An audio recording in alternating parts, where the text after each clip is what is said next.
It's important not to just leave your financial year ahead to luck. A bit of preparation and graft will pay off as well. So if you're in the fortunate position, being able to take control of your finances, here are my tips to get them sorted in 2023.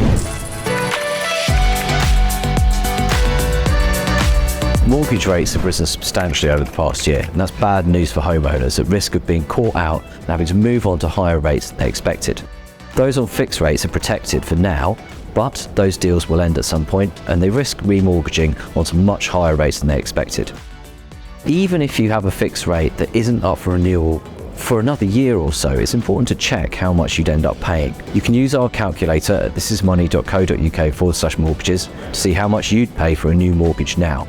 Also, if you looked ahead and booked into a fixed rate over the past few months and haven't taken it out yet, it's worth checking whether you can get a lower one now, because rates peaked in October, November time, and they've come down since.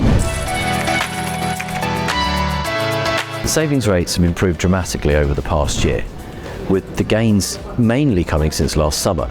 A year ago, top easy access rate paid about 0.75%. Now a new deal from Yorkshire Building Society pays 3.35%. Meanwhile, fixed rates have rebounded to territory unseen in recent years. Sadly, banks and building societies are still paying people a pittance on legacy accounts. If you want those better deals, you're going to have to move to them. You need to check the top rates in our savings tables at thisismoney.co.uk/save and then spend a little bit of time moving your money to a better deal. If you have long-term savings over and above your rainy day fund, then it's worth considering investing for the better returns that investing in the stock market can bring long-term. The first rule of investing is not to put all your eggs in one basket. The second rule of investing is to have investments that match your appetite for risk and reward. But it's easy to let things drift over time and end up with investments that aren't suitable for you. So spend a bit of time having a look at your portfolio, giving it a spring clean, and making sure that what's in there is right for you. And if you'd like to save money on your investment ISA or your investment account, check out our guide to the best and cheapest DIY investing platforms at thisismoney.co.uk/platforms.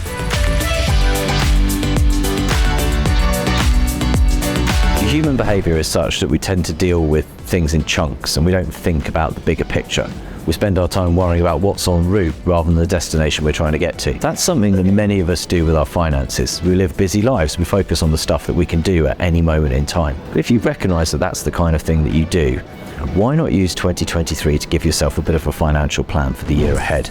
Think about what you want to achieve and how you could get there, and then write those goals down and your plan for achieving them, and look back at it a number of times over the year to see how you're doing.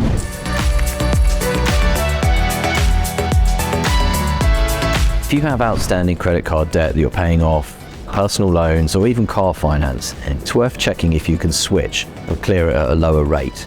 You should also consider how you use your credit cards. You might be the kind of person, for example, who has a reward card because you want to pick up points on where you spend, and these can be a great deal, but they're not a great deal if you don't pay the balance off in full every month, and you can end up costing yourself far more than any reward that you'll get. Read our guide to getting your debts cleared and also finding the best credit cards at thisismoney.co.uk/cards. If you enjoyed this video, don't forget to like and subscribe.